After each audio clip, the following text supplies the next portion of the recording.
Raider Nation, what's going on? It's Mitchell Renz here, host of the Raiders Report, and we are live. I've spoke with many members of Raiders Report. I've spoke with many members of Mount Raidermore, and people have been telling me this, Mitch, I want more Raiders content. So this is going to be a show that if it goes well today, guess what? We're going to keep on doing shows like this. I want to figure out more ways to be able to interact and talk with the Raiders, and guess what? There's a lot of important Raiders news that needs to be discussed today. If you want a shout out on the show, spam me down below. I'm testing out some new stuff over here because that's what we like to do. I see Edie Mason. I see Ian. What up, Mr. Champion? At the end of the day, my number one goal here is to always get you guys more content. So let's talk a little bit about Aidan O'Connell today because this guy's flipping back. Lonnie Johnson Jr. back at practice today. I do want to talk about Brock Bowers. I want to talk about Jakobi Meyers, some of the trade rumors around him, and then Maxx Crosby, Adam Butler, anything going on around Raiders practice. We are going to talk about it. So if you want to get up here on screen, I'm learning this very, very new, just like all of y'all. So I see down there below, I got my guy, LX. I see my guy down there, Zalesbo, here in the building. What up, Victor Lobos? Appreciate y'all. Really, really do. Joey Mata says, I'm getting tatted while watching the Raiders Report. We got 331 people here going. Here's what I want to happen. Use hashtag Raiders or super chat to get those questions, comments up here on the show, and I'm going to talk to y'all. And again, I'm going to be very honest. If today's show goes well and we have a lot of success on this Wednesday stream, I am down to go live more often here on this program. If you don't already know, you can hit that like button and you can hit that subscribe button. Oh, wait, I got to take off the other one. Dude. All right, we're figuring it out. We're figuring it out. Hit that like button, hit that subscribe button. Let's go. Let's talk about the Raiders news. And my very first question that I have for you, I put it out on Twitter. I put it out on Instagram. It's this. Aidan O'Connell back, right?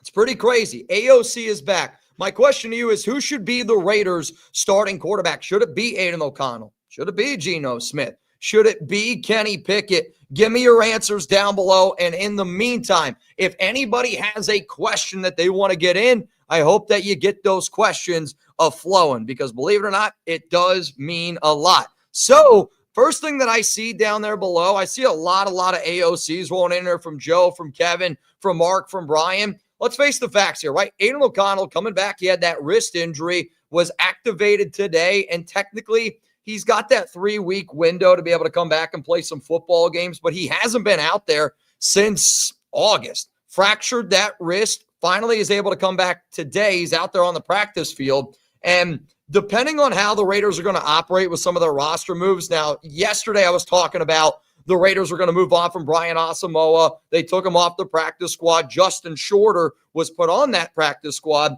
But that still tells me if they want to activate AOC and put him on the 53-man, you're going to have to move on from somebody. And I think another name to keep in mind is linebacker John Radigan. He was the name from former Seahawk guy, kind of the Jermaine Pratt replacement, even though he hasn't played a single snap. And I know that a lot of Raiders fans are frustrated. Let me tell you this, man.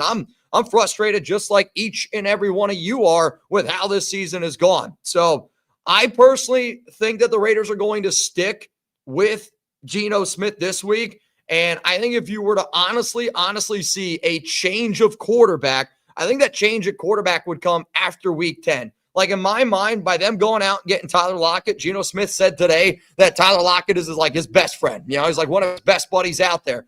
If Pete Carroll went out and got Geno Smith's best buddy, he had an entire week to be able to figure out some of your issues that, let's face it, this team is dealing with right now. And if you're able to make those proper corrections and you implement it, you should get some wins. If this is a staff that still shows me that no corrections are able to be made, well, then guess what?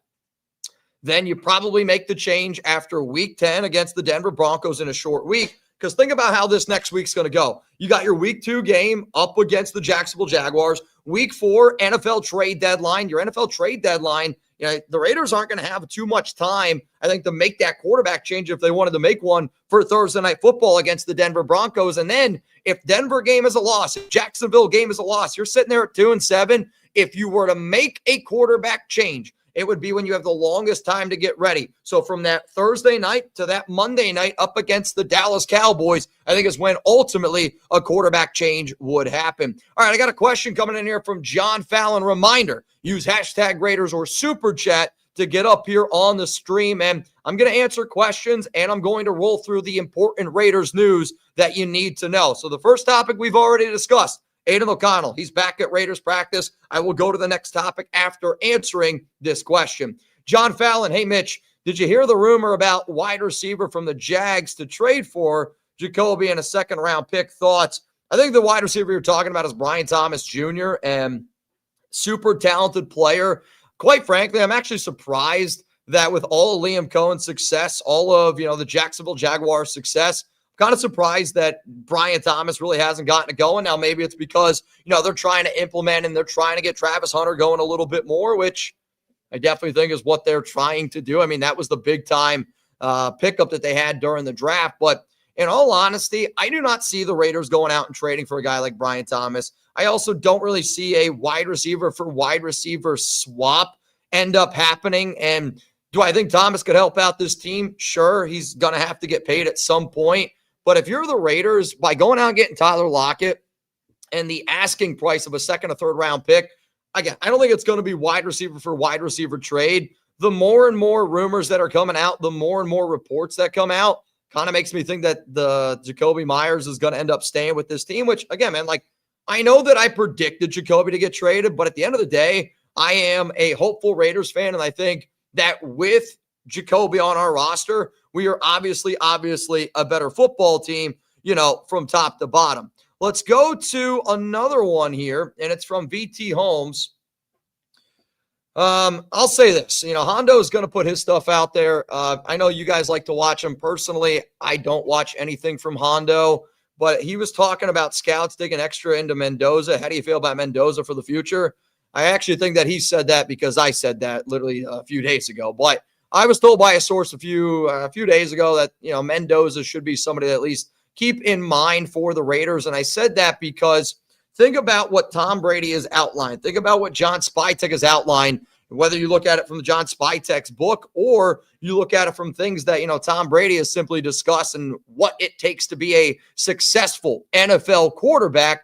And I do think that because Mendoza is a part of a program, I think because Mendoza helped build that Indiana program and everything that it is, you want a quarterback that's kind of been there and that's done that before and has been a part of that program and has learned, has gotten better and better and better. I like Mendoza a lot.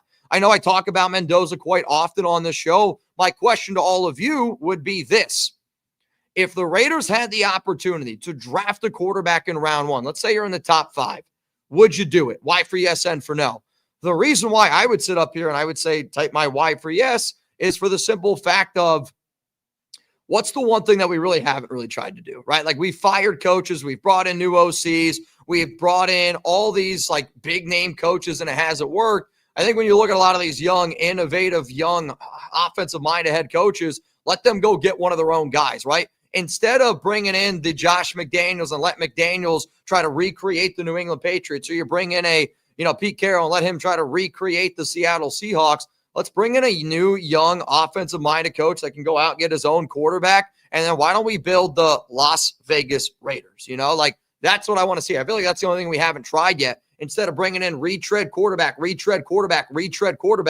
Garoppolo failed, Minshew failed, Geno Smith has been a fail. I think if we are looking at how to make proper adjustments in the offseason, I think one of the most proper adjustments that we have to look at is the ability to go out and add a flipping quarterback. And whether that's Mendoza, whether it's another name, but I am all in on Mendoza. The more and more I watch him, the more I like him between the ears, the more and more I like him throwing the football down the field. He's athletic. He looks like that prototypical style quarterback. I am a fan. No doubt about it. I am a fan of Mendoza. First super chat coming in here from John Rodriguez. And here's how I really want this show to go. I want super chats to be the way that we have conversations. So I'm going to be honest. I'm going to keep this one up and I'm going to keep on talking about what you got. Mitch, I love and respect Hondo, but he's too much of a homer. I don't trust his words, just my opinion.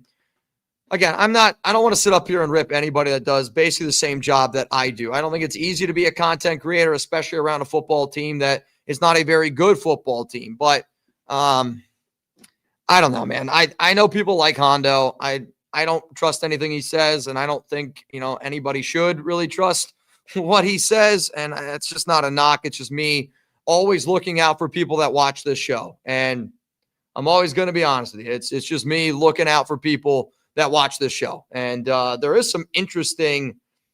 Juwan Jennings just deleted everything 49ers related on his Instagram. And actually, from what it looks like, just deleted his entire Instagram. Though Shanahan apparently just said, I would be very surprised if Juwan wasn't on our team throughout this year.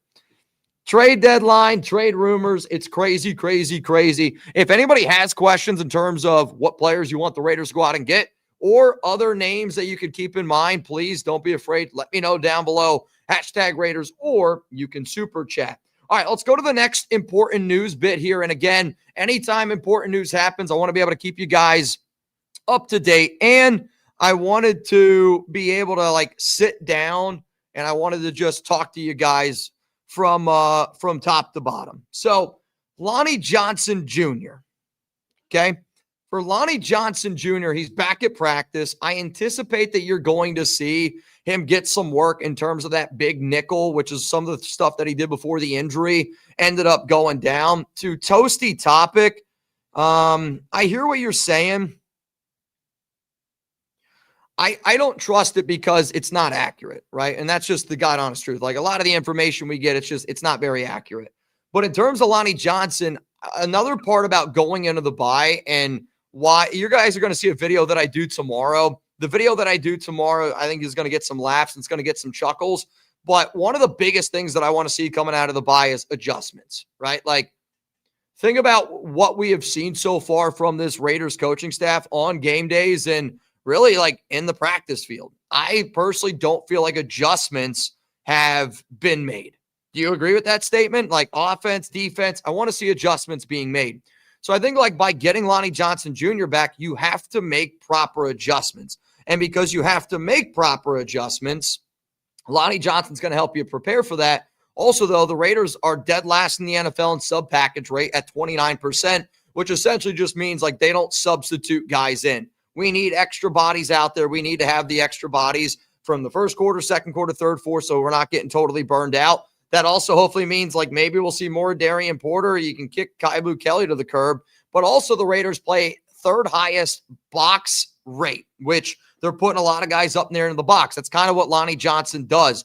Because you're going to get a player back, I think that you're going to see just a little bit different of a style of defense from the Raiders. And if you see that little bit different style of defense from the Raiders, I do think that it could potentially confuse some of the coaches that we're going to be going up against. Because right now the Raiders are at such a disadvantage from a coaching standpoint because they're doing the same thing week in and week out over and over and over and over again. And teams are really starting to scheme up for it. So because this is a bye week, we're able to kind of get right.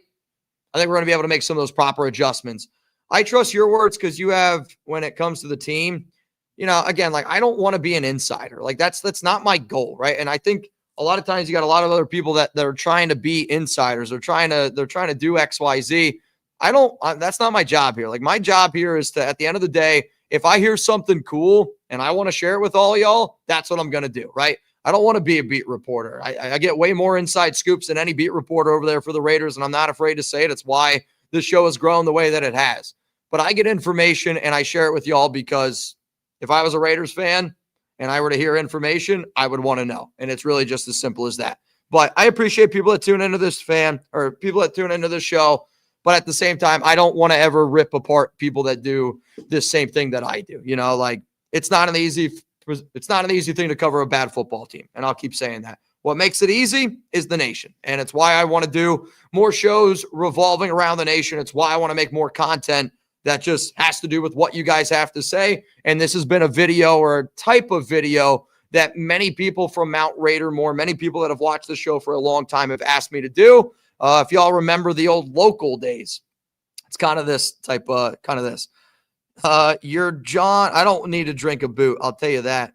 Evan Neal is an interesting name. And I know he's been somebody that's been brought up a few times in some trade rumors. I personally do not think that the Raiders are going to make any moves whatsoever for an offensive lineman. And I say that because, Stone Forsythe has done a good job at left tackle, right? Can we give the man some credit?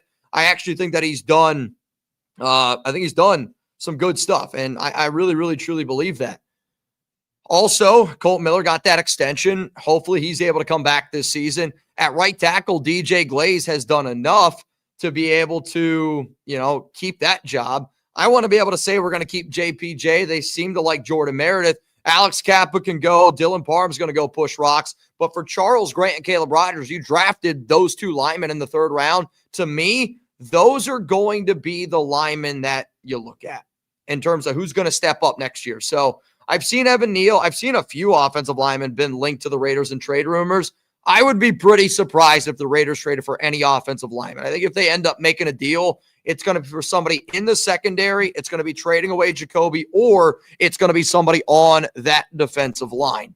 Let's go to some other questions here. And again, if you want to guarantee your spot, send in a super chat to get up on screen. If not, I will just look at some of the questions down there below, and then I will decide which one gets to pull up here next. The next important news that I want to be able to discuss on this show, and again, reminder, the first important news, Aidan O'Connell back at practice today, and I said this, and I'll keep saying it. Aidan O'Connell back at practice only turns the heat up on Geno Smith. Do you agree with that statement? I know I definitely do. And I don't anticipate Geno getting benched anytime soon unless he plays horrific. Then, they're going to have some conversation that needs to be had. Big Luck, AOC is trash.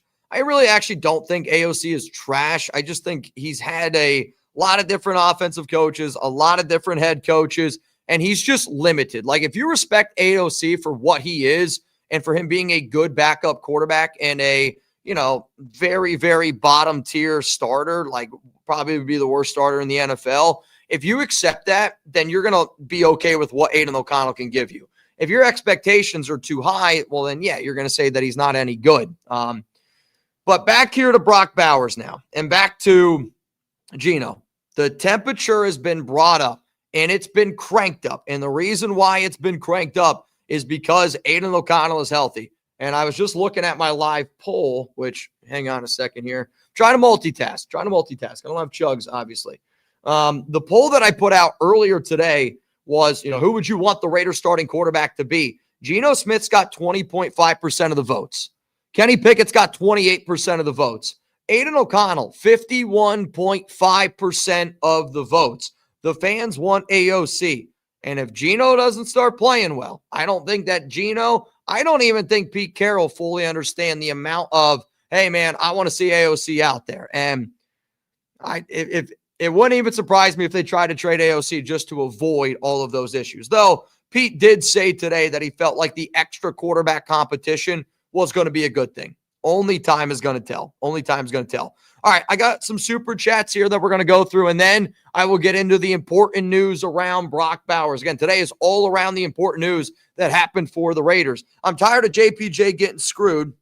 He should be our center and get the young guns out there on the offensive line. I completely agree that JPJ is getting screwed, and I know JPJ's team is, I don't want to say beginning to get frustrated, because I'll tell you this right now, JPJ's team is frustrated with the way that things have been handled. I have not talked to anybody from Jackson Powers Johnson's family, so I want to be very clear on that. But I do have sources that are close to Jackson, and they've made it pretty clear to me that there is a level of frustration. It's not like, damn it, I hate being a Raider. Jackson loves being a Raider, and his family's filled with a bunch of Raiders fans, and he loves the Raiders in terms of that organization. But there is some confusion, and there is like, man, what the hell is going on? Like, why am I not allowed to play center? And there's some conversations that are being had in that locker room. To me, I kind of am pointing a little bit more to Chip Kelly, because I think you can learn from past history. I think you can learn from the past, and what you see right now, some of the issues that are going on with the Raiders is very, very similar to some of the issues that were going on with Philadelphia in those past regimes. But it's not a secret, man. Like, I want JPJ to play center, and if you want JPJ to play center, spam it down below, because what's really cool about this new look, I can see you guys like all over here. I really, really do. You're fooling yourself. You and I know what's going to happen from Rock. What do you mean? Like in terms of Geno playing? I mean, maybe.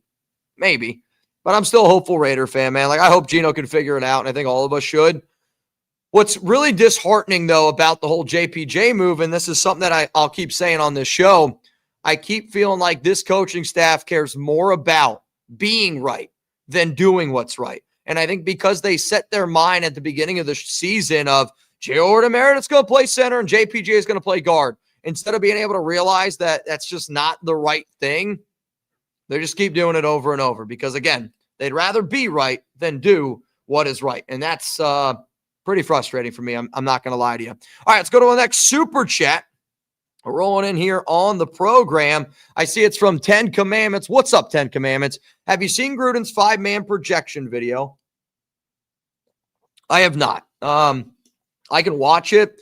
I really don't watch too much of Gruden. I'm gonna be real with y'all, and I'm not the biggest Gruden fan. I don't think he was a good coach for the Raiders. I know he's a great personality, and Gru, if you ever want to come on the show, giggity. I'd be more than happy to have you. I wouldn't be shocked if John would never, ever want to pull up on this program. And, I wouldn't blame him because I'll sit right up here and tell you, John, I would never want you back as our Raiders head coach. And, to me, I want new, young, innovative mind, and I want us to be able to build through the draft. And John Gruden, to me, should not be trusted to build the Raiders because he was such a disaster with the silver and black, whether it was trades, whether it was free agency, whether it was the draft. That's how we're going to rebuild this team through the draft. We are going to have to rebuild the team. And if you trust John Gruden, who failed miserably to rebuild this team, he already failed once. I don't really want to give him another shot to fail again. Let's go to Kevin Rogers. What's up, Kevin? Appreciate you tuning in to the show. I know it's early, but what's your perfect offseason if things continue to go this way? Got to get a new quarterback. Got to get a new offensive coordinator. We'll figure it out from there because to me, I do believe in Patrick Graham. I've seen Patrick Graham do some good stuff. I do think that, we need to have more talent. Losing Christian Wilkins is a big-time loss. Maybe we didn't realize how big of a loss it was going to be, but I think we can all agree that losing Christian Wilkins really zapped this defense. But at the same time, we gave Chip Kelly a raise. We gave Pete Carroll the quarterback that he wanted. And for them to show absolutely positively no improvement at all, that's very concerning to me. So I just want to see some improvement. And if that doesn't happen, we need a new offensive coordinator and we need a new quarterback. We do. And it's really actually not that difficult to get out of Geno Smith's contract because to get out of Geno's contract, it's essentially it's like an $18 million dead cap hit next offseason, which when you really compare how much money it costs to get certain quarterbacks in and out, I really don't think it's that much money at all. I think it's pretty fair deal from top to bottom. So, Kevin, I'll say perfect offseason is got to get a new quarterback, got to get a new offensive coordinator because I actually think that those are the two biggest issues right now for the Raiders. We're going to have money to spend on salary cap. We're going to have money, to go out there and create some movement. I mean, I saw today, we're projected to have $115 million in salary cap space, top 3 in the NFL. We're also the only team in the NFL projected to have top 3 salary cap space in terms of 2026, 2027. So we have money set up. And then with the cash with Mark Davis, we're finally going to have way more cash, which makes it a lot easier to give out some of those big time deals, front load some of those contracts to help us build. Because we got a lot of holes, right? We have so many holes on this team, offense, defense. Perfect off season. We get the number 1 overall pick and we trade back. Or we get a pick and we trade back and we just try to acquire so many more assets because we need a lot more assets. I think all of us could use a good asset or two. Let's go to my man, Caleb Tarr, which I see right now. We got 3 more super chats to get to, and then I will continue to roll through the important news here on the Raiders Report. Let's go to Caleb Tarr. What's up, Caleb? Appreciate you, my dog. And again, if y'all want to see your name up on screen, if you type down below, it'll pop up on screen. It's something that I want to try here on these Wednesday streams. What if I told you, oh boy, what if I told you we've really done this year is sign Kappa to help them bully JPJ for no reason and sign guys on D that can't play zone? I think the confusing part about what the Raiders have done this season is they've done moves that just don't make any sense, right? Like you draft 11 players and yet you're not playing any of your young guys. You're still rolling out Kai Blue Kelly. You're putting in Kappa. You're benching JPJ. JPJ is the only guy that's got to compete for his spot. And it's like, why does JPJ the only guy that's got to compete for his spot on that offensive line? And I'm not saying Jackson played well against the Chiefs, because if you've watched my show, guess what? I thought Jackson Powers-Johnson played terrible against the Kansas City Chiefs. I really did. You know who else played terrible against the Chiefs? Every other player on that team, right? Like, yeah, you can't just bench one guy in a 31-0 blowout and not expect people to raise eyebrows or concerns, because Meredith wasn't playing well, right? Like, Kappa didn't play well when he went in. Parham wasn't doing anything outstanding. It's just like, why is it only JPJ? That I do find to be very concerning, and it is very annoying, because if there was one thing on your offensive line that you didn't need to fix on the interior, it was Jackson Powers-Johnson, right? Like, we're too busy fixing things that don't need to be fixed way too often. Like, imagine if I brought you over here, right? You're paying for a TaskRabbit. I love TaskRabbit because I can't build anything. But, you know, you pay for a TaskRabbit and you're like, hey, what I really need you to do is I need you to build that table over there. They get there and then they start cleaning your kitchen, and then they build the table, and then they bill you for the kitchen cleaning and the table. But you're like, listen, dude, I only needed my table to be built. What I felt like this coaching staff did is they're like, but I also want to clean your table. It's not dirty. It's okay. I want to clean it because I think I can do it better. Well, it's been 7 weeks. The table it's dirtier than what it was before. Yeah, but I'm still want to clean it. Like, let me clean it. And that's kind of the issue that I have right now with this coaching staff. And I think JPJ is the epitome of that. Honestly, smaller example, them making Ashton Jeanty change his stance. You're telling me there wasn't other important things that we could do as a coaching staff than make Ashton Jeanty change his stance? And then after 3 weeks of it failing, you let him go back to his old stance. Why can't we go back to watching this team be better with JPJ at center? Like, it's not rocket science. We would be a better football team with JPJ at center. I will stand 10 toes on that. And I think the Raiders, I think this coaching staff is too afraid to do it because they know it would happen. And if it did happen, they'd have to admit they were wrong. And Chip Kelly doesn't have the balls to admit he's wrong. Let's go to the next super chat on this program, because I'll tell you this. If this offense struggles coming out of the bye, Chip, I'm coming for you. And I'm not going to call you Chip anymore. I'm going to keep calling you Kettle, because every single week, Kelly, you're proving me that you're cooked like a kettle, Chip. If the Raiders offense can't get shit going this week against Jacksonville and you went out and you signed Tyler Lockett, I'm coming for you, Chip, and I hope you're ready for it. John Ada, don't have any questions. Just wanted to say, what's up, nation? Let's go Raiders, and I appreciate that, John. I know you pulled up the other day to this show, and I know that you do a lot of good for this program, and I know there's a lot of amazing people that do a lot of truly amazing things for this show. But at the same time, I don't want people to give up on me. I don't want people to give up on the Raiders, and it's important to watch the team even when they're bad, because shows that I'm going to start doing are going to be around the rebuild. What players do I want a part of that rebuild? What players do I want long-term? All of those things are going to be conversations that are needed to be had. Though I'm not going to lie to you, I just got a really interesting text message. You guys want to know what it says? The text message that I have is, keep an eye out for Trevion Henderson for the Raiders. That's kind of an interesting text. Now, again, I'm not saying that that's going to happen, but I did get a text that just said, hey, watch out for Trevion Henderson for the Raiders. That's kind of an interesting text, I think.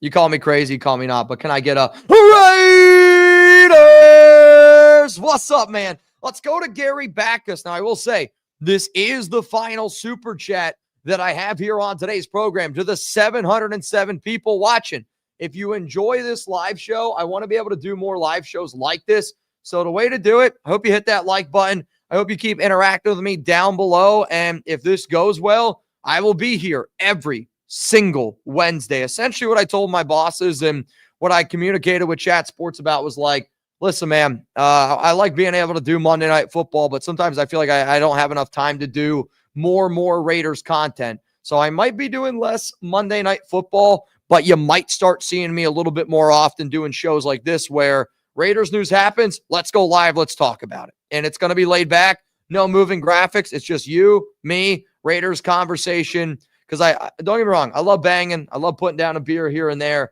But I want to also be able to just provide more Raiders content because I think the nation deserves it. And Mount Raider Moore has been asking for it. So let's freaking go. How many snaps will Lockett get this week from Gary Backus? I think it's a good question. And let's give some shout outs down below. Let me know how many snaps you guys think Tyler Lockett's going to get this week. I'm going to say 35. And I'm going to say 35, 40 snaps somewhere in there. Jakobi's going to be your number one. Brock's going to be your number one guy. But in terms of snaps, I'd say 30, 35, 40 snaps this week.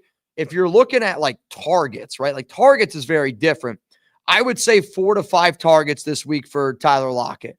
And I say that because Pete and Geno have to know the target that is on their back to make sure that Tyler works. Because what you can't have happen, you can't afford. Like this organization, this regime literally cannot afford to have another Pete Carroll guy come in and not do well. Like, I'm just telling you. And it might not be talked about outside of those walls. And I'm very, very proud of a lot of, I think, the Raiders players for trying to keep it in on the inside. But did you see that story around Amik Robertson? I don't know if y'all saw the story around Amik, and he kind of talked about, just some of the frustrations that he dealt with being a part of this Raiders organization. There's a lot of frustrations with the Raiders organization, and I think it's because they give their coaches, honestly, like too much power. Where, when you hired John was the only guy calling the shots, and that was a problem. That's why it failed. When you hired McDaniels, he really was the only guy calling the shots. It's why it failed. When Telesco and AP came in, it was actually Telesco calling the shots, not AP. So because Telesco had most of the power, that did not work. I was sold on the fact that Pete Carroll and John Spytek would be a marriage, that they would work together. But unfortunately, Pete Carroll's the one calling all the shots. And John, I've been very nice to you, John, on this show. I'm trying to stay nice to you, but I need you to start showing up. I need you to start speaking, and I need you to start giving your opinion and not being afraid to give your opinion, right? Your job is to be the general manager. Your job is to be able to give your opinion. And, just like any household, I love my wife. Don't get me wrong. Alex's voice is louder than mine, but I still give my voice and we still go off of each other, and it's still a healthy marriage. It is a 50-50 split. And right now, like our Raiders team from head coach to GM, we need that healthy split. But for Tyler Lockett this week, I'm going to sit up here and I'm going to go. I think he's going to get 4 or 5 targets, and I think he's going to be somewhere around 30 to 35 snaps altogether. Let's go to the next super chat. We got a few more rolling in here from Patrick Roche. And again, once all the super chats are through, I will then go to the other important news that we need to discuss. Hey, bro, thanks for mentioning me the other day. Really appreciate it. Through some issues, but I'll be back. Pat, and anybody that watches this show, I never want anyone to ever apologize for not being able to tune into this program. There's nothing more important in life than time. And however you want to spend your time, I hope that you spend your time that way. My only ask or favor to anybody is, it's like, if you're going to pull up to the Raiders Report, let's do things that help out this show grow by hitting that like button, by commenting down below. If you're not subscribed, I hope you're subscribed to the channel, right? Like if you can throw in a super chat, obviously it helps me out. And when people do that, I remember certain people. Obviously, I remember people that always tune into the show. And for somebody that's been a bang MVP as often as you have, Pat, when I didn't see you, it was more of a, I hope you're doing okay, and I was concerned about you. That's really it. Like, you were hanging out with us every single day for shit like 2-3 months straight, and then I don't hear from you. For me, it's, you guys don't realize, like, I see your names. I get to know y'all. And when I don't see anymore, it's like, oh shit. I hope you're okay. So Pat, real one to a real one, bro. I appreciate you, and I hope that you know that. Let's go to Thomas. What up, Thomas? Mitch, how come you've been talking smack about Shiloh, but you don't even mention anything about his actual gameplay? Dude makes plays. I'll say this right now, Thomas. I don't appreciate this super chat, and I said it yesterday, because just because I don't think Shiloh Sanders is a good football player doesn't make me a racist. And I'm not saying that you're calling me one right now, but on that video the other day that I did about Shiloh, I had people calling me left and right a racist just because I said Shiloh Sanders is not good enough to play on this Raiders team. And if that's me talking smack, then I'm happy to continue to talk smack, because Shiloh Sanders is not good enough to play on this Raiders team. Shiloh Sanders is not good enough to play in the NFL. And Shiloh Sanders is a drama queen.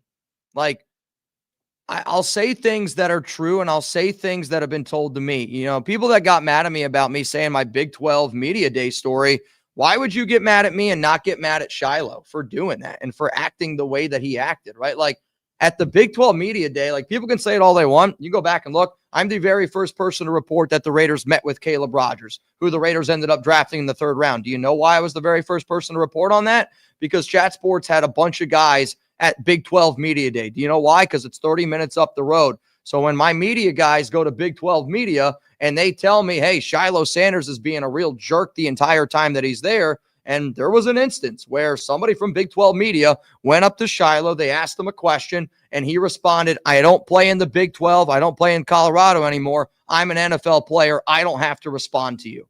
That's a ridiculous statement. Then you got Shiloh walking around, imitating his brother, looking for extra attention. I'm just saying things that are true. Shiloh Sanders is not good enough to play on this Raiders team. He wouldn't be better than a single player that we have on this roster. Do we need help in the secondary? Yes. But adding players that aren't talented enough to play in the NFL, that doesn't make any sense. And if his last name wasn't Sanders, this wouldn't even be a conversation. If his name was Shiloh Renz, you wouldn't be like, Mitch, you're hating. He's not good enough to play in the NFL. And I'm going to leave it like that. But if you're going to come at me with this type of stuff, dude doesn't make plays.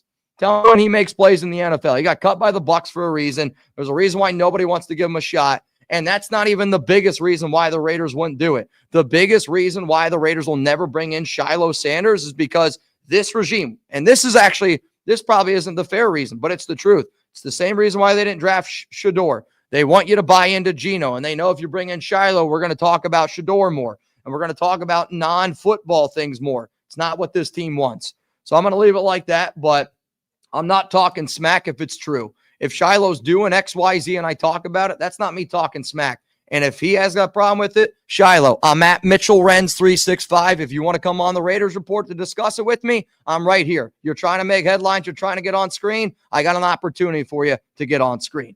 Let's go to the next super chat coming in here. And again, you know, Dion and that whole Sanders family, they showed me nothing but love when I was hyping up Shedeur. I was hyping up the Sanders. I was hyping up all of them to the Raiders. And now I don't do it anymore. So guess what? They can be mad at me, but I think it's foolish for anybody out there to think that Shiloh Sanders is an NFL caliber player, because that tells me you don't know ball.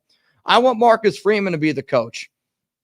I'll tell you this, man. I would love Marcus Freeman to be the coach. I would love Marcus Freeman to be the coach. But I would also just love a young, innovative head coach. I think what's also very interesting about the Marcus Freeman connection is CJ Carr connection. And I said this probably about a month and a half ago, 6 weeks ago, that I had a source, tell me, hey man, like just a name to keep in mind is CJ Carr. And the reason why CJ Carr is a name to keep in mind is because of his granddaddy, right? Lloyd Carr. Lloyd Carr has got Michigan ties. Guess who else has got Michigan ties? Tom Brady and John Spytek. And CJ Carr comes out in the 2027 NFL draft. When you look at the Geno Smith contract, it is predicated on Geno being the Raiders quarterback 2025, 2026. Then there is that option in 2027 with $0 million guaranteed. CJ Carr has been the name that's been thrown out to me multiple times, and it kind of reminds me, I'll say this, it's the same source that gave me Chip Kelly's name last November. How about that?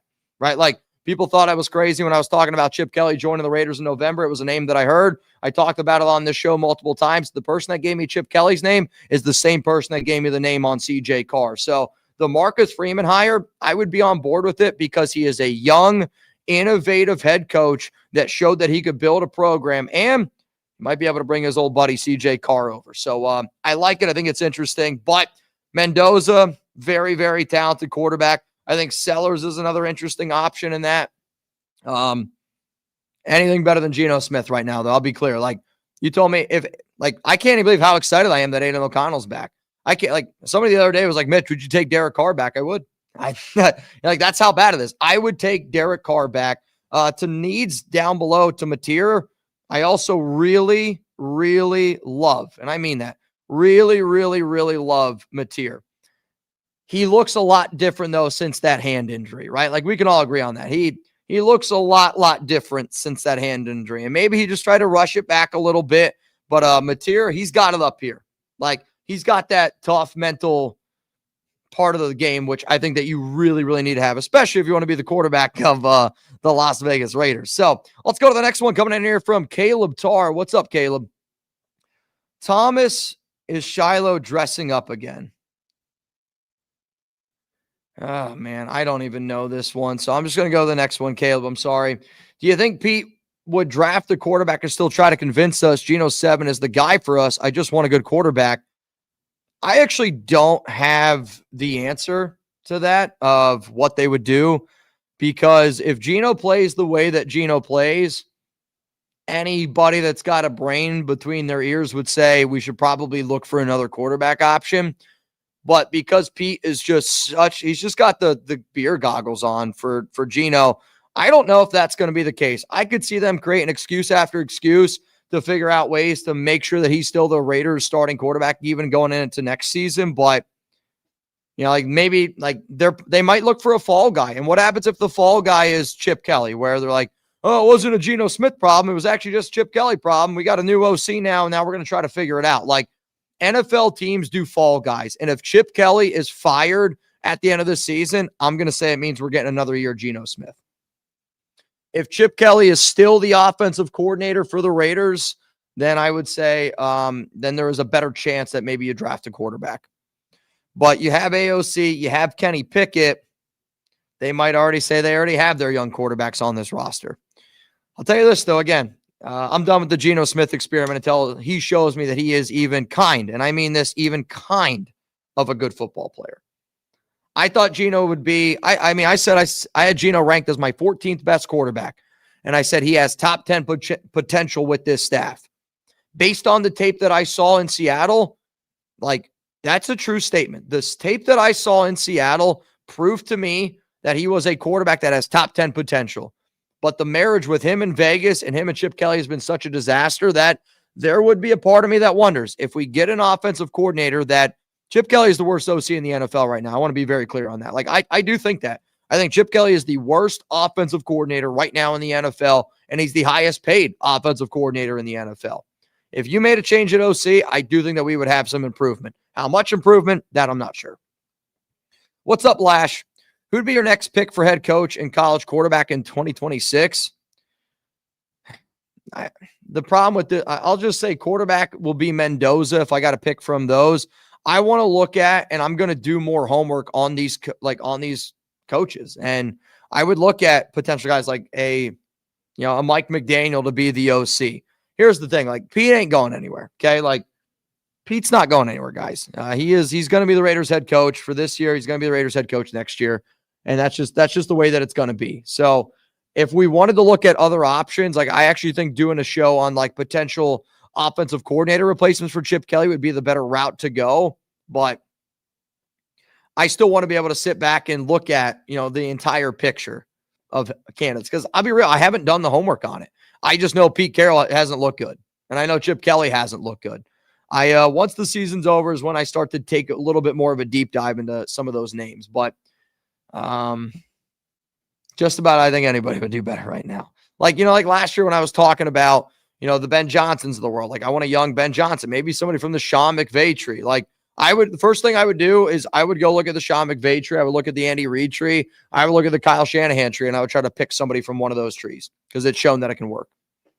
Right? Like, maybe even, how about this? This could be another option. Look at the top candidate, maybe the OC from the Jacksonville Jaguars, or maybe, the quarterback coach from Jacksonville working underneath Liam Cohn. If you've worked underneath Liam Cohn and you're successful, Liam Cohn had a great relationship with John Spytek. Like, that could be a way that you could do it as well. Because the reason why I said Pete Carroll was the most risky hire the Raiders could make is because you're not only hiring one head coach when you hire Pete, you're kind of hiring two. Because he's 74 years old, he's about to be on his way out some point sooner rather than later. So not only you have to get the Pete hire right, you got to be able to get the next guy coming in for him. And I think the Raiders' plan was Chip Kelly.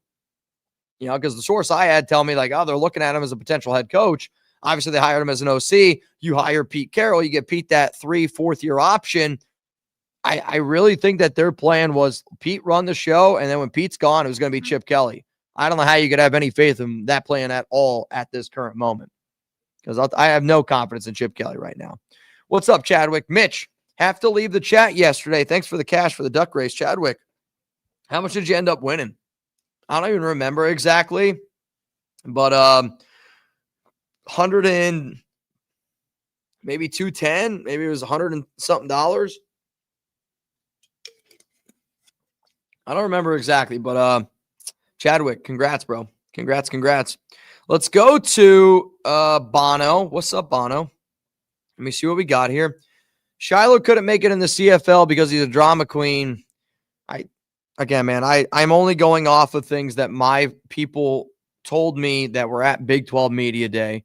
And it was very clear that that Shiloh rubbed so many people the wrong way at that media day. And I want to be very clear on that statement. That is a statement from people from Big 12. But I agree with you where I'm like if Shiloh actually wanted to play football, and I mean this when I say this, he should go to the XFL. And I actually think that the XFL would be smart to make Shiloh the face of their, organization. Like the Sanders families get eyeballs.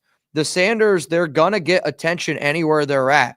And I would want Shiloh to be able to get into the XFL because that's where he's going to be able to play his best football, right? Like if you wanted the best for Shiloh, you would want him in the XFL where he actually has a chance to play. He's just, again, from a talent standpoint, it's not even close to NFL level. And that's kind of the eye roll frustrating of, I'm not talking bad about Shiloh, but at the same time, the only reason why you're bringing him up is because his last name is Sanders. You know what I mean? Like, and that's frustrating where if we were to just compare a player based on talent, based on traits, you'd go, yeah, just such clearly not an NFL player. And he's not. And that's just the truth. He's clearly not an NFL player that's going to bring drama to your locker room. I don't need a practice squad drama queen. I'm good on that. Let's go to Keel. What's up, Keel? There's not a quarterback in the NFL or in college that can win with this offensive line and coordinator. Prove me wrong. I mean, if Josh Allen or Patrick Mahomes was on this team, we'd be a playoff caliber team. We would be. I just want to let you know that. Those two guys I think are that good, especially Josh and especially Mahomes.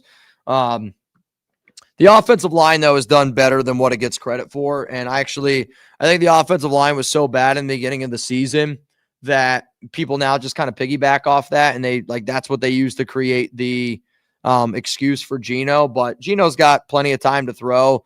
Raiders wide receivers are creating separation. I mean, Trey Tucker's 4th in the NFL in separation. Jakobi's 26th in the NFL in separation. Brock Bowers, when he was healthy, was top 10 in separation. So it's like, again, when you watch the film, it is a Geno Smith problem. Like, I want to be clear. It is a Geno Smith. Like, the offensive line, it's a bigger Geno Smith problem than an offensive line problem. Like, I'll stand 10 toes on that one. But the coordinator's the bigger issue. Like, right now, it's way bigger of an issue for Chip Kelly and his play calling style than the way that our offensive line has performed. I'll stand on that. I'm very confident in that statement. But I think the other thing that you got to be concerned about is it's like, what happens if we just draft a quarterback? We don't build around him. You're going to get a very similar situation to kind of like what, Ashton Genty's dealing with right now. Like, Ashton Genty is a incredibly talented running back. And, Chugs and I kind of got into an argument a little bit yesterday about like Genty being a top 10 back. And I go, my eyes tell me he's a top 10 running back. I think everything about him is like, hey, like that's a top 10 back. That's a top 10 back. Just because he doesn't have top 10 numbers doesn't mean he's not a top 10 back. Like, if your eyes tell you that Genty's not a top 10 running back in the NFL, get new eyeballs, right? Get some glasses. If like, the numbers he's not putting up aren't good, yeah, because that's the offensive line. Those are the offensive struggles.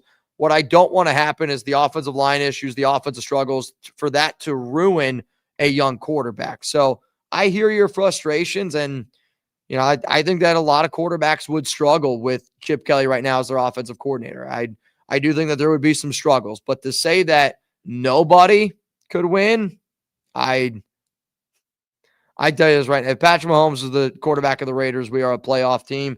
If Josh Allen is the quarterback of the Raiders, we are a playoff team. If Lamar Jackson is the quarterback of the Raiders, we are a playoff team. We are. And those guys make that much of a difference. And that's why I think it's important to, be able to go out there and find the quarterback of your future. I think it's important. All right, back to some of the important news until we get other super chats that roll in here. Brock Bowers is 100% healthy, and that's important, right? The fact that he's out there practicing as a full participant, monster. And the last time the Raiders had him at full health, was week 1 when we beat the New England Patriots, a team that right now, they're a top 5 team in the NFL. Would you agree with that statement? I definitely would. So to me, what I'm hopeful is Brock Bowers healthy. Cool. Tyler Lockett, chemistry with Geno Smith. Let's get it popping. Jakobi Meyers, Trey Tucker, they're going to be back. Like, that's Michael Mayer. That's a really good 5. Like, that's 5 good targets for our quarterback. Plus, you got a running back in Ashton Genty. In my mind, like, there should be success there. And we had success in that week 1 game against New England when Brock was out there. And I'm hoping that we have more success. But only time's going to tell. Only time's going to tell. All right, some rumors here. This one's on Jakobi Meyers, though. Actually, now that I'm looking at it, I see we have a super chat. The Jakobi Meyers trade rumors are this. Jeremy Fowler reported that the Steelers, Broncos, and Giants are the top 3 teams most likely to make a deal for Jakobi. He did say that he felt like the Steelers were the team that made the most sense, but I will say this. I talked to our Steelers host yesterday, Jack Sperry, and he told me that he thought by going out and them signing MVS, technically that deal is not official until next week, but by them going out and signing MVS, he thought that that meant that they weren't going to go trade for Jakobi. So we'll see what ends up happening, but I really, really, really do not think that I don't think we would trade with the Broncos, knock on wood, but it's the NFL. Anything's possible. Some other random NBA news. Terry Rozier and Chauncey Billups will not receive NBA salaries while on leave in the gambling case. Good. How dumb do you have to be you're trying to make $100,000, $200,000 when you could have just made $26 million, Rozier? Unbelievably dumb. It is a unbelievably dumb type of move. What up, Sir Chai? I think the Raiders can spoil Goldilocks Lawrence. I hope so. Like, again, it's the NFL, man. Anything can happen. And coming out of a bye, you're going to learn a lot about this team, which is why I'm super excited about this game, because if you're a football team with the amount of experience from the coaching perspective that the Raiders have, you should be able to make proper adjustments during the bye, right? You got Chip Kelly, you got Patrick Graham, you got Pete Carroll. These are guys that have a resume, a long laundry list of experience in the NFL. You paid those guys raises. You made one of them the highest paid in the NFL. If you still can't prove that you can make proper adjustments coming out of a bye, it's a coaching problem. I'm not saying it's also not a player problem, because we lack talent, but then it's definitely a coaching problem. And if we're sitting up here going, man, yeah, like our coaching staff just can't figure it out, then that's, I think, a little bit easier for us to be able to say, all right, maybe it is a Pete Carroll thing. Maybe it is a Chip Kelly thing. Maybe it is a Patrick Graham thing. We'll see. But I'm hopeful this week, because bye weeks usually mean adjustments. Bye weeks usually mean change. And this is a Raiders team from top to bottom that needs adjustments, and they need change. I think we would all agree with that. All right, next thing that we're going to get into here is Maxx Crosby and Adam Butler. I will say this. I will message Max after the show. I don't know if he will get back to me or not, but Maxx Crosby's dealing with that knee injury.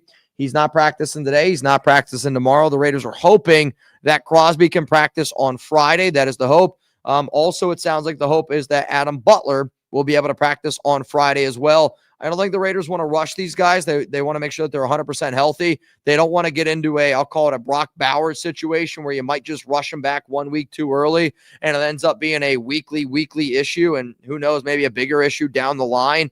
When it comes to Maxx, they're always going to play it safe. And if there's one thing I know about Maxx, if he's healthy and if he's able, he's going to be able to go out. And he's going to be able to, if Maxx is healthy, he's going to play. Like, you'd have to literally cut his leg off for Maxx not to go out there and play. So the fact that they're resting him and they're doing it this way tells me it's what Maxx wants to be done. I could be wrong in saying that, but that's what it tells me, that I think that Maxx sitting out is his call, personally. And I'm not saying I spoke to Maxx about it, but that's my call. I think that he is sitting out because of him, is what he wants to do. To the 656 people here in the building, if you're enjoying this live show, I know it's a little bit different from what I typically do. Don't be afraid, man, to hit that like button. Always turn on those notifications, because I have a feeling I'm going to be doing a lot more shows like this more often, where I just randomly go live. We talk about what's happening around the Raiders, and this might mean less Monday night shows. I'm not going to lie to y'all, But at the end of the day, I always got to remember that this is the Raiders Report. I want to be able to talk about the Raiders. I want to be able to give my 2 cents and opinion on this football team because, I have a lot of opinions to give, I guess, on this football team. It's what it's all about here. It's what it's all about. All right, y'all, I don't see any more super chats here, so I am going to go into the live chat, and I'm just going to see some of the comments. Brian Fulton, what's up, brother? What's up? What's up? What's up? People on phones can't read anything that's on screen. All right, that's interesting. Let's try this then. Let's try this. I don't even know. Maybe I can't do that. Oh, wait a minute. What about this? Does that help you? I don't know. You need the letters to be bigger? Are you blind? What about that? Does that help? I'm trying this out just like all y'all. And to me, I just don't have the ability to be able to do as much content as I want because, again, Chug's got to produce. He's got some other stuff to do. This is an easy way for me to just be able to say, you know what? I'll make more content for the Raiders. And I hope that you guys appreciate what we do here. Hope that you like what we do. Mitch, use AI. If I was able to do it that easy. I also don't know exactly how it works because I know other people might do it, but YouTube can be finicky. Like, people all the time ask me, Mitch, can you show more highlights? Can you do tape breakdown? I don't know if you guys have seen, but there's been a lot of Raiders YouTubers that, have got demonetized. I got strikes that, I don't want to lose my YouTube channel. So that's why I don't do that type of stuff. I don't know why. The NFL is very strict on their highlights, and that's going to be the reason why I don't do that type of stuff. When do we go get a franchise quarterback in the first round? I mean, we take tight end, running back, and wide receiver, but never quarterback. Why is that? It's typically because you don't fall in love with a guy. If you're going to take a quarterback in round one, you got to be in love with him. And I know the Raiders were in love with Jaden Daniels, but there just wasn't any way the Raiders were going to be able to trade up and go get him. The Commanders wanted them. They wanted to be able to get him, and there we go. To Issa Tater, all right, I'll look at it. It's about proper would be prompts or just a very detailed instruction. I'll look at it. Appreciate that. Yeah, I mean, today's like the first day that I've ever done a setup the way that I'm doing this setup. And we're going to learn with the punches just like all y'all. Like, I've seen this button's a Q&A. That's cool, right? Like and subscribe is down below. There's this one says welcome. We got all sorts of different stuff. Achievement. I don't know what breaking news. Not really, but I'm learning with y'all and I hope that that's okay. And I hope that's okay. Thoughts on John Mateer from Antonio? I like John Mateer. I think he's got it up here. I think he's a tough quarterback.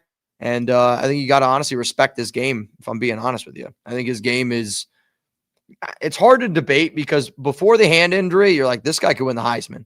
Since the hand injury, he has not looked good at all. And I think it's because of that injury. Let's go to Desi Va. What up, Desi Va? Mitch, do you see anyone from the college at wide receiver that are going to have an impact like Emeka Egbuka in next year's draft? I mean, there's probably going to be some guys.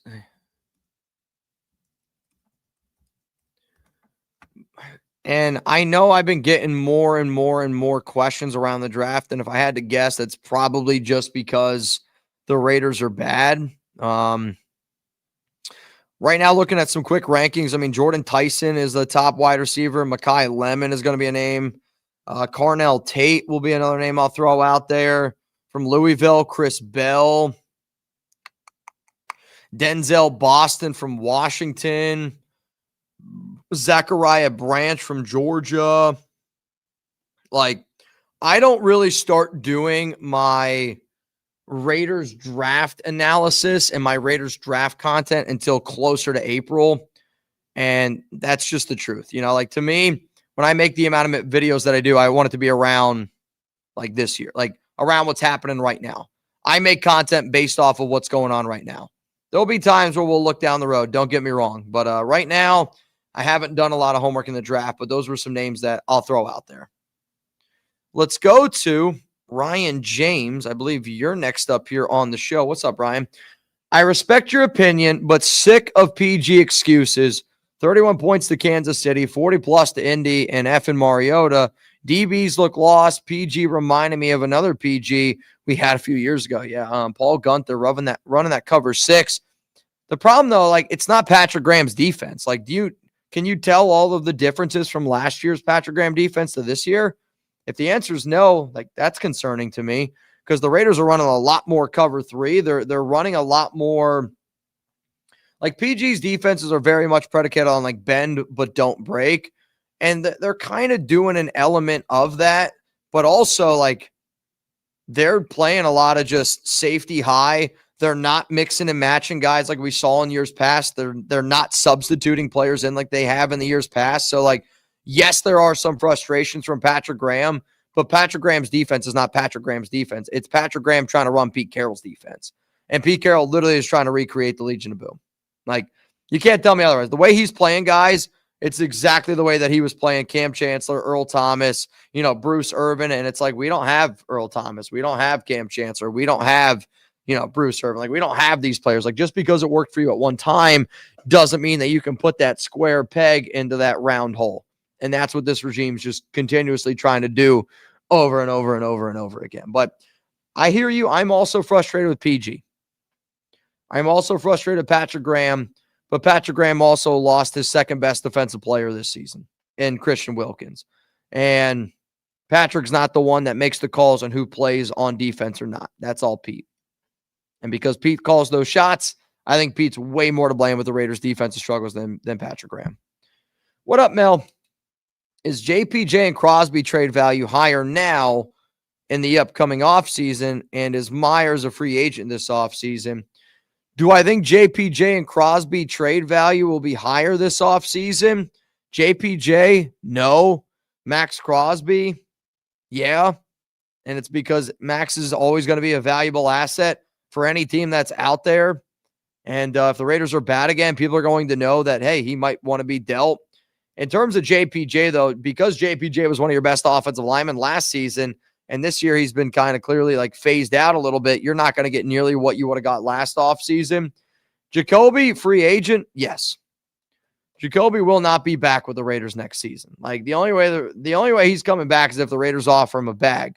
However, though, Raiders didn't offer him a bag for a reason, so he's not going to be coming. Raider Hobby, Mitch, can you do a collab with Sanjeet? I mean, if Sanjeet would be down, I would be open to the idea of it. To me, what's hard about what I do is it just means I have to spend extra time like trying to figure out who can join this show, who can pull up with us, and maybe it's something that we should do, more often on Wednesdays, and maybe it's going to be something that I try to entertain in the future. But I'll look into it.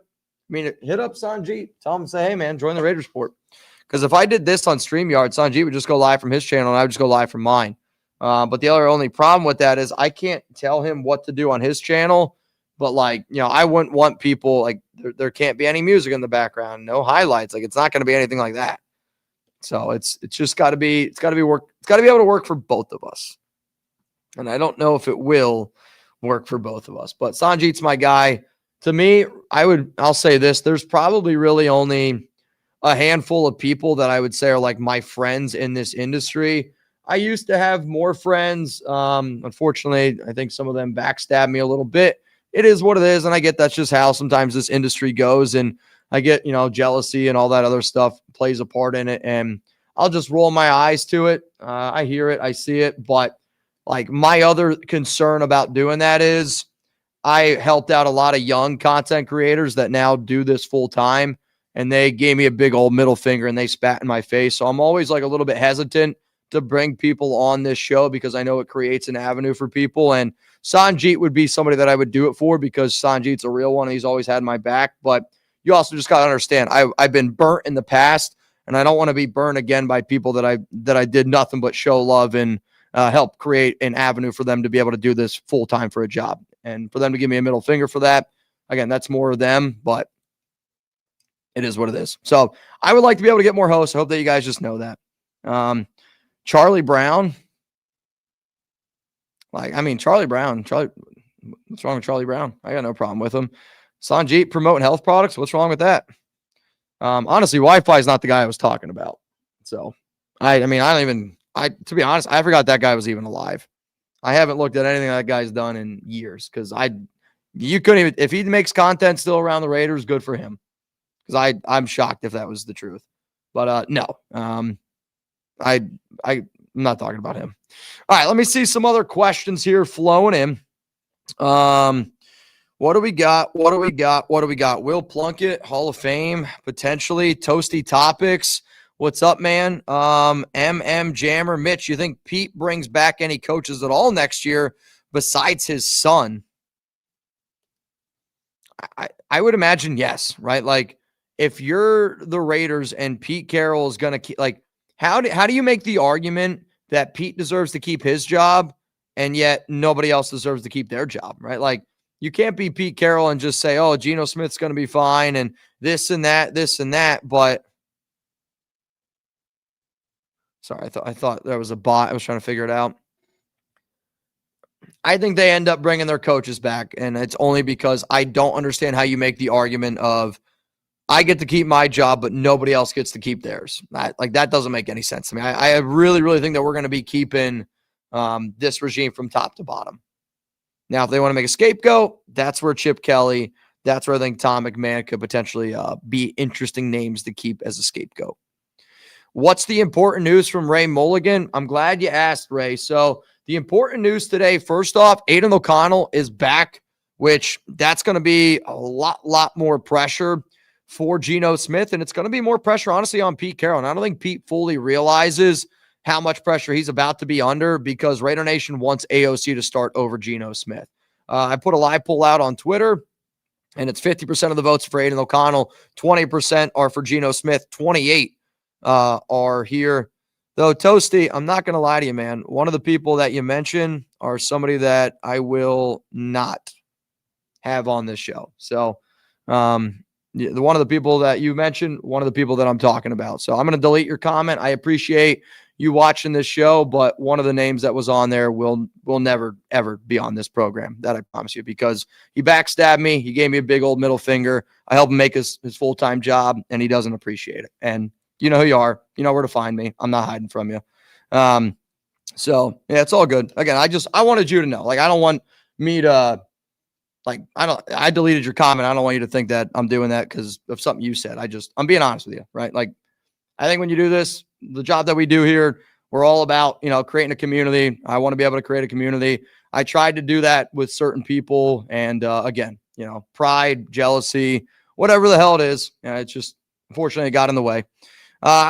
Mitch for head coach. I don't want to be a head coach. Like, if you wanted to hire me, I should be somebody that analyzes the team, that knows the strengths and weaknesses of the players and where we can add talent. Like, I don't know X's and O's well enough to teach it, right? Like there's people that you can teach, but just because you know a topic doesn't mean you could teach it. And I can remember when I used to play professional baseball in Germany, I also used to coach our 16-year-old team. And I really realized in that job that I don't know baseball that well. That I know baseball, I know how to play baseball, and I know how to pitch, and I know how to be successful in that. But really, truly, knowing the X's and O's of baseball, I don't know. And it's the same thing with football. I don't really truly know the X's and O's to a level of a offensive coordinator, defensive coordinator, head coach. No, absolutely not. But do I know the players on this team and where their strengths and weaknesses are and how we could make a better football team? Yeah, right. The videos prove that. So it is what it is. All right, let me see here. I don't think I have any other super chats. I don't. The other big news, again, important news. So Aidan O'Connell back. Lonnie Johnson Jr. is back. Brock Bowers practicing, and he's healthy. He's back in full. The Jakobi Meyers trade rumors, according to Jeremy Fowler, the Pittsburgh Steelers, the Broncos, and the Giants are the top three teams for Jakobi. And also, he said that he thought that the Steelers made the most sense for them. Maxx Crosby, Adam Butler, not practicing this today. Probably not going to practice on Thursday, and probably are going to practice on Friday. Butler is expected. If Max doesn't practice on Friday, obviously, and I'm not going to say he's not going to play. Max has been doubtful before, and he's like, F it, I'm going to go out there and play. If Max can play, he can play. If Max can play, he's going to play. And I think that we've all just grown to know that. So We'll see what happens. All right, y'all. I don't have any more super chats here. I've gone through all of the important news that I have to say. If you enjoyed this show, I honestly hope that you hit that like button. I hope that you're subscribed to the channel.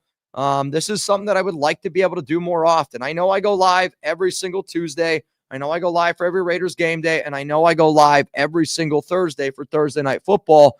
But one of the ways that I want to be able to create more content and just get you guys more content, because I'm a normal Raider fan just like you. When something happens, I'm like, oh, shit, let's talk about it. So one of the things that you're going to start seeing me do more often as the year goes on, when random Raiders news happens, if it's on a Monday, if it's on a Wednesday, if it's Tuesday morning, if it's Thursday morning, I don't know, whenever it happens, if I want to go live and I want to talk about it, this is going to be the setup that we get. And it's just going to be a two-way conversation, me talking to you, you talking to me, and that's how it's going to go. And I hope that you guys enjoy it. I'll also say this. I don't know how often I'm going to do Monday Night Football anymore. What I'm probably going to end up doing is I'll get you guys 2 videos really early in the morning on Monday, go live for like 3 to 4 hours, and just answer questions on Monday like I already kind of do. I might just do it instead of it being at 1 p.m. Eastern time. It might be at like 3 p.m. Eastern time, because then I can go home and I can watch the Monday Night Football. At the end of the day, I want more Raiders content. And that's my goal here on this show. And I hope that you guys know that my goal at the end of the day is to get y'all more Raiders content, even in a shitty year. All right, I got you. Jakobi plays on Sunday in the slot. Lockett and Trey on the outside. Brock back and significantly better than what we had. Oh, it's significantly better. And my question to you is this. As a Raiders fan, do you have hope? Do you have hope right now? And I know how bad the season's been. But I have more hope now than I did after the Raiders lost to the Chiefs. I have more hope now than I did entering that bye. And I have hope now because it's like, all right, you had a week to figure it out. Make the proper adjustments. You brought in Tyler Lockett. Brock Bowers is healthy. To me, good teams, good organizations should be able to at least get better. If we're not able to get better, I think that tells me everything that we need to know. If we do get better, that's some hope. But in the NFL, man, anybody that can beat anybody, and I'm hoping that we see the team that we thought we were going to see. And I think that that's all we can hope for. And if you're a hopeful Raiders fan, big H, right? Big hope that when you see the video that I drop tomorrow, you're going to be like, all right, Mitch, I was watching your live show yesterday. If you're a hopeful Raiders fan, watch tomorrow's show. You might laugh at it. The thumbnail that I made, I think, is kind of a funny one. But to be a Raiders fan, I'll just say this. You got to be hopeful, and you got to be a little bit insane. And I'm a hopeful, insane Raiders fan. And if you agree and feel that statement that I just said, then watch tomorrow's show that drops early in the morning. So appreciate each and every one of y'all for tuning in today. Again, I want to be able to do this more and more often. Tomorrow, I will be live for Thursday Night Football. It's going to be Baltimore Ravens. Who the hell do they play? I don't even know. Ravens against, I don't even know. I got to dress up in a crazy Halloween costume. To anybody that is a Dodgers fan out there, good luck to the Dodgers. Good luck to, I'm rooting for a Game 7. And I know there was a few people asking if I would do any of the World Series coverage.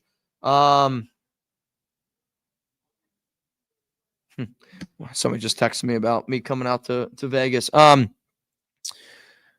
even remember what I was saying. Thursday Night Football. Be there, be square. How about that? Tomorrow, be there, be square. Let's have some fun. Let's let our hair down. I was talking about the World Series.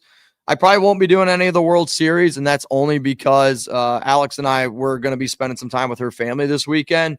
So if you're looking for me for my World Series coverage, I won't be doing that. But luckily, my guy, Jack Lauderay, will be live for every single World Series game. So make sure you guys pull up with him. Ravens, Dolphins.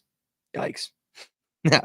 All right. You know what? F it, man. It'll be a football game. It'll be an AFC game. It'll be a good one.